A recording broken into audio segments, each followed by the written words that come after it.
Red army എന്ന ഈ വാക്ക് കേൾക്കുമ്പോൾ ഇന്നത്തെ മറ്റ് രണ്ട് വാക്കുകളെ കൂടി ഓർക്കേണ്ടതുണ്ട്. പൂരം കലക്കി വിജയൻ എന്ന വാക്കും ഭീകരജീവി എന്ന വാക്കും. കേന്ദ്ര സർക്കാർ ഓഫീസുകളിലൊക്കെ നമ്മൾ സന്ദർശിക്കുകയാണെങ്കിൽ കാണാൻ കഴിയുന്ന കാര്യം, കേന്ദ്ര സർക്കാർ ഓഫീസുകളുടെ റിസപ്ഷൻ മേഖലയിൽ ഒരു വാക്ക് എഴുതി വെച്ചിട്ടുണ്ടാവും. ഹിന്ദിയിലെ ഒരു വാക്കും ഇംഗ്ലീഷിലെ ഒരു വാക്കുമാണ്.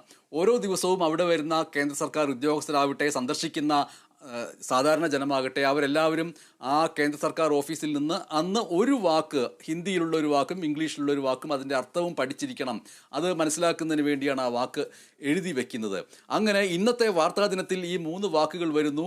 ഒന്ന് പൂരം കലക്കി വിജയൻ, ഒന്ന് ഭീകരജീവി, അതേപോലെ തന്നെ ഇപ്പോൾ നമ്മൾ കണ്ട റെഡ് ആർമി. ഒരു വാക്ക് കൂടി ഉണ്ട്, അത് അങ്കിൾ എന്ന വാക്കാണ്.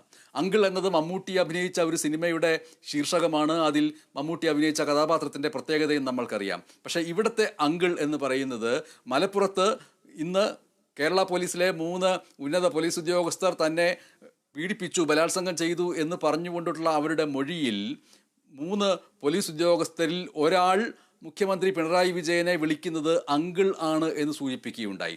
അതിൻ്റെ അടിസ്ഥാനത്തിലാണോ എന്നറിയില്ല, മുസ്ലിം ലീഗിൻ്റെ സംസ്ഥാന ജനറൽ സെക്രട്ടറി PMA സലാം എന്ന് പറഞ്ഞിരിക്കുന്നത് എല്ലാ കുറ്റവാളികളുടെയും അങ്കിളാണ് മുഖ്യമന്ത്രി പിണറായി വിജയൻ എന്നാണ്. മുഖ്യമന്ത്രി ആഭ്യന്തര വകുപ്പ് ഒഴിഞ്ഞ് മറ്റൊരാളെ ചുമതലയേൽപ്പിക്കണം, ആരോപണ വിധേയരെ മാറ്റി നിർത്തണം, സ്വതന്ത്ര ഏജൻസി ഇക്കാര്യത്തിൽ അന്വേഷണം നടത്തണമെന്നും PMA സലാം ആവശ്യപ്പെട്ടു.